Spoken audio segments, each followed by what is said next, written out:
Shalom sahabat Kristus dimanapun Anda berada.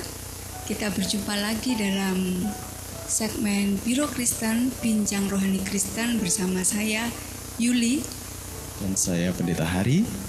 Dan kali ini kita akan berbincang tentang tema sukacita. Mari terlebih dahulu kita akan berdoa.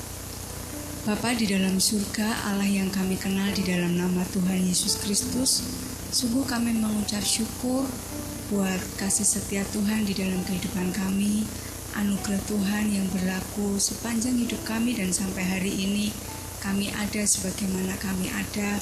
Kami yakin Tuhan semua karena kasih dan kebaikan-Mu. Tuhanku yang baik, sebentar kami akan bersama-sama merenungkan sebuah tema tentang sukacita. Berikan kami hikmat-Mu untuk kami boleh mengerti, memahami apa arti sukacita yang sejati di dalam Kristus. Dan kami mau Tuhan supaya hidup kekristenan kami adalah hidup yang semakin menyenangkan hati Tuhan dan juga menjadi berkat bagi orang-orang di sekitar kami, dan nama Tuhan dipermuliakan, kerajaan-Mu dinyatakan di tengah-tengah dunia ini Tuhan melalui kehidupan kami. Berkati perbincangan kami ke depan.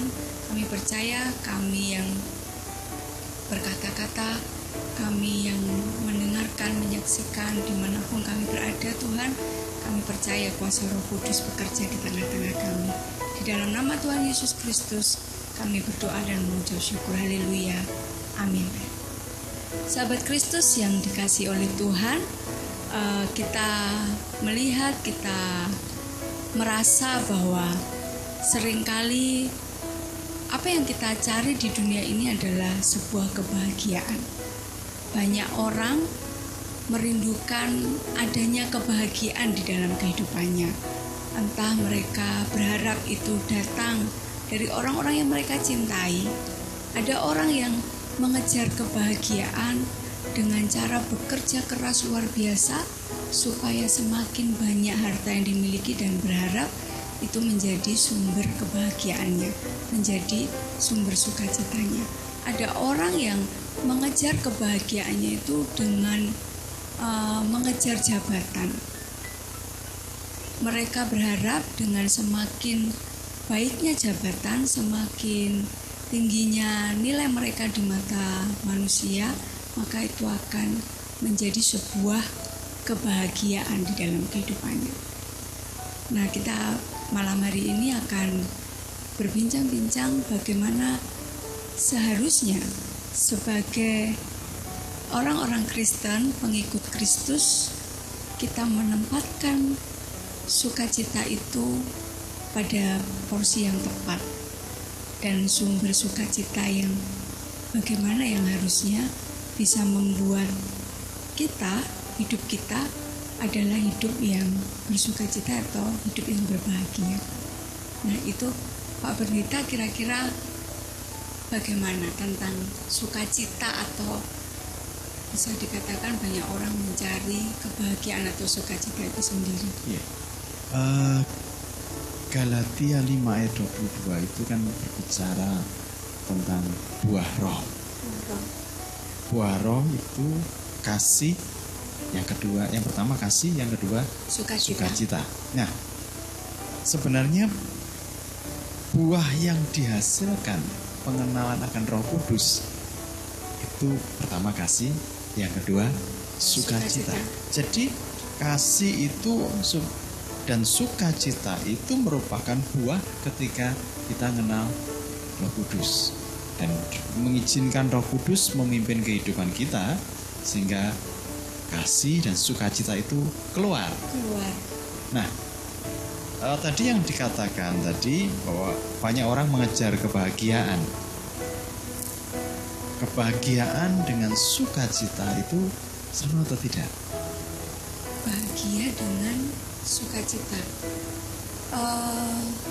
bisa dikatakan sama, tapi seringkali kita menjumpai ketika kita mengejar kebahagiaan atau menempatkan kebahagiaan itu misalnya pada orang yang kita cintai, kadang-kadang juga Bisa jadi orang yang kita cintai Malah membuat melukai. kita tidak bersuka Iya. cita. Nah, sebenarnya sukacita atau dalam bahasa Ibraninya itu kara, Karena ya itu artinya gini, bukan kebahagiaan yang ditentukan dari luar, bukan, tetapi kara itu sesuatu yang muncul dari dalam keluar. ya, Kalau bahagia itu kan dari luar baru dari luar, mempengaruhi ke dalam. iya. Kalau sesuatu yang dari luar itu hilang, Maka ya, yang di dalam juga ikut hilang, terpengaruh. Sebagai contoh, orang bisa senang, bisa bersukacita ketika dia dapat undian, ya dapat door prize, misalkan Iya. ada yang diundi terus dia dapat sepeda atau sepeda motor, senang sekali. Tapi begitu sepeda motor itu hilang, begitu motornya juga dicuri orang, maka mempengaruhi atau tidak? Pasti pengaruh. Pasti pengaruh. Nah, yang dimaksud di Alkitab nih di Galatia 5 ayat 22 ini itu bukan yang seperti itu. Tetapi Galatia 5 ayat 22 itu yaitu sukacita yang terpancar dari dalam keluar. Nah, kita bisa lihat kalau sukacita itu dari dalam keluar, maka dia akan tetap bersukacita sekalipun keadaannya sedang tidak baik. Sekalipun yang di luar mungkin membuat tidak bersukacita. Ya. Sekalipun yang di luar itu membuat tidak bersukacita, tetapi dia tetap bisa bersukacita. Wah, Nah. apa bisa ya, Pak? Harusnya Ini- bisa. Harusnya bisa. Karena apa? Tuhan Yesus memberikan teladan itu bisa ternyata. Tuhan Yesus itu sebagai teladan kita. Ya. Banyak orang yang menggambarkan di Alkitab itu Tuhan Yesus itu waktu disalib itu dalam keadaan yang sedih, wajahnya sedih. Di lukisan-lukisan itu Iya. kan Tuhan Yesus kelihatan sedih. Iya. Tapi sebenarnya Tuhan Yesus tidak sedih sebenarnya. Walaupun Iya. keadaannya pada waktu itu Tuhan Yesus itu ngalami, Memang menyedihkan. iya, ngalami sesuatu yang menyedihkan. Tapi gambaran-gambaran yang di lukisan-lukisan itu sebenarnya tidak demikian. Artinya memang Yesus mengalami sebuah penderitaan, Iya. tapi sebenarnya dalam hatinya itu tetap Bersukacita. bersukacita. Iya. Oh, Tetap bersukacita, dan Tuhan Yesus itu kan, sukacitanya itu bukan karena keadaan, tetapi karena dia sendiri itu sedang menyelesaikan pekerjaan-pekerjaan yang Bapa suruhkan ke dia. Waktu bisa menyelesaikan, dia tambah bersukacita sekalipun sulit. Kalau kita lihat jalan salib atau Via Dolorosa itu, tiap-tiap tahap itu benar-benar kalau itu kita pikirkan itu tidak bisa membuat kita bersukacita sebenarnya. iya, Tapi Yesus tetap bersukacita sebenarnya. Ya, coba kita lihat. Ibrani juga pernah menuliskan Ibrani 12 ayat 2.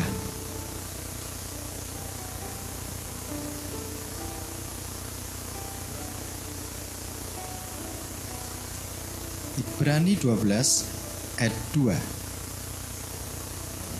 Ibrani 12 ayat yang kedua, marilah kita melakukannya dengan mata yang tertuju kepada Yesus yang memimpin kita dalam iman dan yang membawa iman kita itu kepada kesempurnaan, yang dengan mengabaikan kehinaan tekun memikul salib ganti sukacita yang disediakan bagi Dia yang sekarang duduk di sebelah kanan tahta Allah. Ya, tekun memikul salib ganti sukacita. Ini kan sulit kalau kita ngalami ini sulit. Salib itu seharusnya duka cita. Salib duka cita. Tapi ini yang digambarkan di dalam kitab Ibrani itu, waktu itu Yesus itu sebenarnya tidak berduka cita. Dia berduka cita karena melihat manusia berdosa, tetapi waktu menjalaninya dia itu bersuka cita karena telah melakukan pekerjaan yang Bapa suruhkan. Jadi justru ketika Yesus memikul salib itu sukacitanya menjadi penuh. Iya, Karena dia tahu tujuannya dia datang ke dunia adalah untuk menyelesaikan karya penebusan di ya. atas kayu salib. Seperti kita ini sedang menjalani sesuatu, misalkan kita sedang melakukan pekerjaan. Ketika kita sudah mulai melakukan pekerjaan dan pekerjaan itu ada targetnya dan harus selesai, maka semakin kita melakukan sebenarnya semakin berat kan? Iya. Tapi akan semakin senang karena apa? Pekerjaannya sudah hampir selesai. Nah, itu sukacita yang dialami oleh Tuhan Yesus. Iya. Jadi dia menyelesaikan pekerjaan yang Bapa yang Bapa berikan kepada Yesus. Dan waktu hampir mendekati finish, justru malah sukacitanya malah melimpah. Sukacitanya menjadi penuh. Ya, sukacitanya menjadi penuh. Seperti di dalam Yohanes 15 ayat 11 saya akan bacakan. Semuanya itu kukatakan kepadamu supaya sukacitaku ada di dalam kamu dan sukacitamu menjadi penuh. Yesus itu sosok yang benar-benar ketika dia melakukan tugas yang diberikan Bapa kepada dia, semakin mendekati finish semakin bersukacita. Karena ini saat yang terbaik. Dia bisa menebus semua manusia yang berdosa.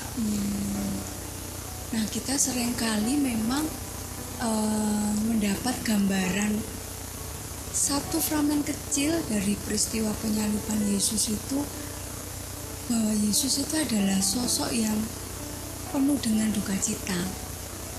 Ya. Ya sebenarnya enggak. Itu kan yang ada di lukisan-lukisan. Iya. Dilukiskan, digambarkan. Ketika kita juga melihat film penyaliban itu, wajahnya itu sedih sekali. Padahal tidak. Sukacitanya justru penuh. Kenapa? Dia ini sedang melakukan tugas Bapa. Dia kenal Bapa. Tuhan Yesus itu sangat mengenal Bapa. Ya. Jadi rencana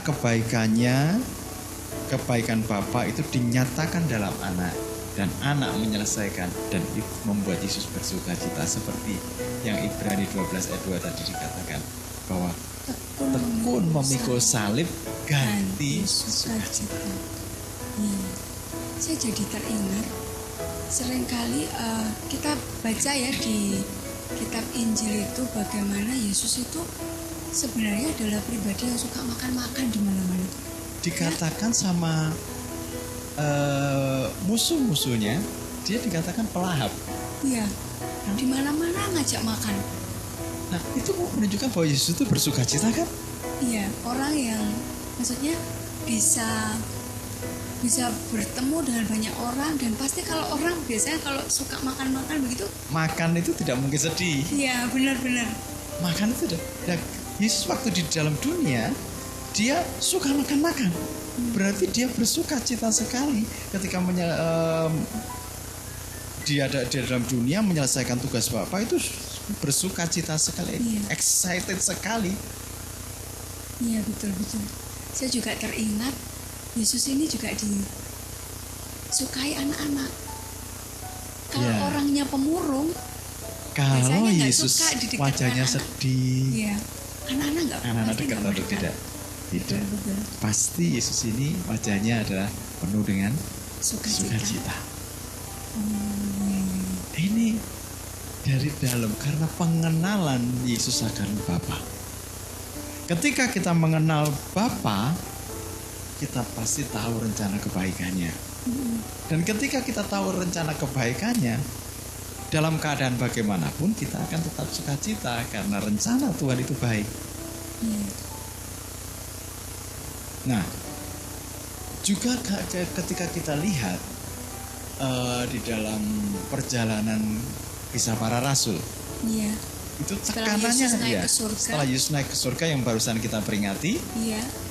terus Roh Kudus turun, Dicurahkan. dicurahkan, dan mereka menjadi saksi-saksi Kristus. Pada waktu mereka menjadi saksi-saksi Kristus, itu keadaannya baik atau tidak? Mereka dikejar-kejar, Iya. tapi mereka sukacita mereka meluap. Mereka bersuka cita, bahkan dikatakan tiap hari mereka kumpul bersama, makan. Jadi pasti ada sukacita. Pasti sukacita di dalam tengah-tengah penderitaan. Itu penderitaan itu tidak mempengaruhi sukacitanya. Sukacitanya. Karena apa? Sama yang diteladankan Yesus. Dia bersyukur bahwa dia bisa melakukan ya Bapa. Jadi gini, kalau seseorang itu pengenalan akan Bapa itu semakin baik, Iya. maka keadaan yang di luar itu tidak akan mempengaruhi sukacitanya. Karena sukacitanya berasal dari Bapa. Ketika Rasul Paulus di penjara, Rasul Paulus menulis surat kepada jemaat di Filipi. Iya. Yang ditulis dalam Filipi 4:4, katakan bersukacitalah. Sekali lagi katakan bersukacitalah. Senantiasa. Ya. Bersukacitalah senantiasa, sekali lagi katakan bersukacitalah. Nah, kenapa dikatakan bersukacitalah senantiasa pada keadaannya sedang tidak baik? Karena apa? Rasul Paulus tahu bahwa ketika dia nulis surat kepada jemaat di Filipi, dia menguatkan jemaat di Filipi. Itulah tugas yang diberikan Tuhan kepada Rasul Paulus. Dan ketika dia bisa menyelesaikan, sekalipun di penjara, Rasul Paulus meluap sukacita. Dan juga ketika kita lihat kenapa di dalam kisah para rasul, kalau kita baca kisah para rasul, ketika setelah Roh Kudus dicurahkan, mereka menjadi saksi-saksi Kristus. Mereka mengalami sesuatu yang mereka mengalami suatu penderitaan, dikejar-kejar. Kenapa sukacita mereka meluap? Karena apa? Mereka sangat bersyukur ketika banyak jiwa diselamatkan. Itu sukacita. Sukacita yang sebenarnya seperti itu. Ketika jiwa-jiwa ditambahkan dalam kelompok orang percaya mula-mula waktu itu. Ya, Iya. itu kan Tuhan akhirnya menambah-nambahkan jumlah mereka dengan orang yang diselamatkan setiap hari. Jadi setiap hari Tuhan menambah-nambahkan dengan jumlah yang diselamatkan. Mereka sangat bersukacita karena Injil diberitakan kemana-mana dan sebanyak orang yang menerima Kristus. Sukacitanya karena mereka sudah melangkah untuk menggenapi rencana Tuhan. Jadi pengenalan akan Bapa dan pengenalan juga akan apa sih rencana Bapa di dalam dunia ini. Ketika kita ikut di dalamnya dan kita bisa menyelesaikannya, maka sukacita itu meluap. Sukacita itu melimpah.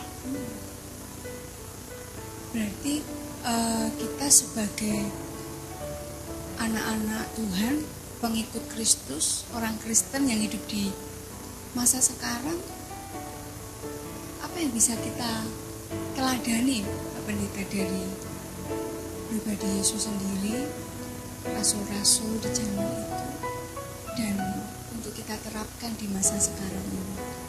Nah, untuk bisa diterapkan di masa sekarang ini, ketika kita ingin sukacita yang sebenarnya, yaitu sukacita yang dibuahkan dari Roh Kudus sendiri dalam kehidupan kita, pertama-tama kita harus menyerahkan diri kita kepada Tuhan dulu. Kita harus menyerahkan diri kita kepada Tuhan dan dipimpinnya. Supaya apa? Kita lebih mengenal Bapa. Semakin kita mengenal Bapa, semakin kita mengerti kehendak Bapa. Semakin kita menyelesaikannya, semakin kita bersukacita. Terus yang kedua, setelah mengenal Bapa, kita belajar bahwa sukacita itu kita teladani daripada Tuhan Yesus sendiri. yang sekalipun dia menderita, tapi dia benar-benar mau menyerahkan hidupnya total untuk menyelesaikan pekerjaan Bapa. Setelah itu benar-benar sukacita itu dari dalam. Dan harusnya sukacita itulah yang mempengaruhi situasi di sekitar kita. Ya. Bukan kita dipengaruhi oleh situasi di sekitar kita. Nah, menarik di sini ya, bahwa kalau bahagia itu sesuatu yang dari luar, itu mempengaruhi yang di dalam. Tetapi sukacita itu sesuatu yang dari dalam, malah justru mempengaruhi yang di sekitar. Ya, itu caranya kita serahkan diri kita kepada Tuhan, biar Roh Kudus yang menuntun hidup kita. Yang berikutnya yaitu kita mengenal kehendak Bapa. Kalau kita mengenal, pasti kita akan melakukan apa yang Bapa mau. Semakin kita melakukan, semakin kita tahu bahwa rencana Tuhan digenapi di dalam kehidupan kita, dan kita bersukacita. Dan seperti Tuhan Yesus datang ke dunia, dia itu mencari yang terhilang, menyelamatkan yang berdosa. Dan mestinya begitu juga harusnya kita juga bersukacita karena makin banyak orang diselamatkan karena percaya kepada Kristus. Ya, sukacita kita itu karena banyak jiwa yang diselamatkan. Semakin kita banyak membawa jiwa kepada Tuhan, semakin kita mengetahui bahwa banyak jiwa yang diselamatkan, justru itu sukacita. Iya, terima kasih Pak Pendeta untuk perbincangan kita malam hari ini. Sahabat Kristus dimanapun Anda berada, kita belajar dari perbincangan kita bahwa Yesus bukanlah pribadi yang penuh dengan duka cita. Sekalipun dia memang harus seketika berduka cita karena dia berjalan menuju ke Golgota untuk menebus manusia. Tetapi dia melakukan itu dengan penuh sukacita karena dia tahu dia sedang menyelesaikan tugas yang diberikan Bapa kepadanya. Dan sukacita Tuhan Yesus adalah sukacita yang penuh. Dia pribadi yang penuh dengan sukacita, dan kiranya kita bisa meneladani Kristus sebagaimana dia hidup di dunia ini. Dan sukacita kita juga karena kita mengenal Bapa, kita mengenal kasih-Nya, kebaikannya, dan kita mengerti bahwa setiap kita memiliki tugas untuk boleh diselesaikan semasa kita ada di dunia ini. Dan sukacita kita juga karena kita melihat makin banyak jiwa yang diselamatkan karena mereka percaya di dalam nama Tuhan Yesus Kristus. Kiranya sukacita ini bisa membuat kita semakin menyala-nyala di dalam pengiringan kita kepada Kristus. Mari kita angkat pujian, sukacitaku penuh, sebab Kristus telah menebus hidup kita.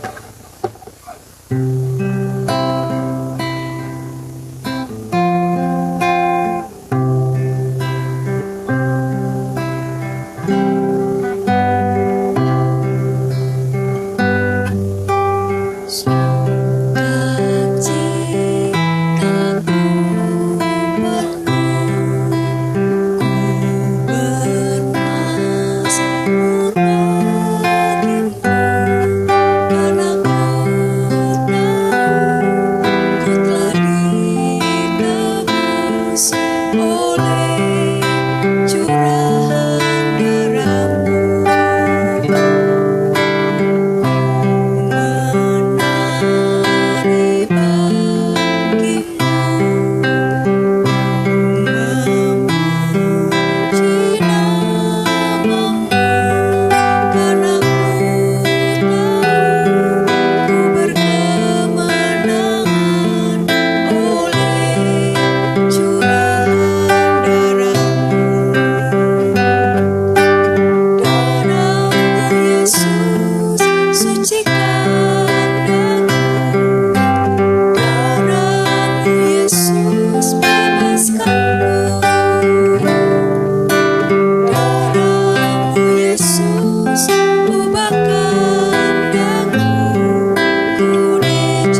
berdoa bersama-sama. Tuhan, kami mengucap syukur sebab Tuhan memberi kami sukacita yang sebenarnya. Sukacita yang tidak dipengaruhi oleh keadaan yang di sekitar kami, tapi sukacita yang meluap dari dalam karena buah daripada Roh Kudus, buah pengenalan daripada pengenalan kami terhadap Roh Kudus, sehingga kami bisa mengerti rencana Bapa. Ajari kami meneladani daripada kehidupan Tuhan Yesus pada waktu yang ada di dalam dunia. Sekalipun harus mengalami penderitaan, tapi sukacita meluap, sukacitanya melimpah. Tuhan, ampuni kami Tuhan, kalau kami sukacita kami karena keadaan di luar yang mempengaruhi kami. Tapi biarlah kami mulai pada hari ini Tuhan, ketika kami mendengar siaran ini, kami mulai belajar mengenal Tuhan. Kami mulai belajar menyerahkan diri kami kepadamu. Dan kami mengenal daripada kehendak Bapa dan kami melakukan, sehingga banyak jiwa-jiwa akan dimenangkan. Banyak jiwa-jiwa akan percaya kepada Tuhan. Dan ini merupakan sukacita kami yang sebenarnya. Terima kasih Tuhan Yesus. Biarlah saat ini hamba-Mu berdoa untuk setiap anak-anak-Mu yang masih di dalam keadaan belum bisa bersukacita. Kami berdoa Tuhan, biarlah sukacita dari dalam itu turun atas kehidupannya dan terpancar keluar. Terima kasih Tuhan Yesus. Biarlah kami mengenal Tuhan lebih dalam lagi. Terima kasih Tuhan Yesus. Sebentar kami akan akhiri daripada bincang rohani ini. Kiranya Tuhan memberkati kami semuanya. Tidak hanya menjadi pendengar, tapi menjadi pelaku-pelaku firman-Mu. Di dalam nama Tuhan Yesus, kami berdoa dan mengucap syukur. Haleluya. Amin. Sahabat Kristus, jika sahabat Kristus ingin berdiskusi lebih lanjut dan ada yang perlu ditanyakan, bisa menghubungi via nomor WA di 0821 4065 4447. Dan kita akan berjumpa lagi minggu depan dengan tema damai sejahtera. Tuhan Yesus memberkati.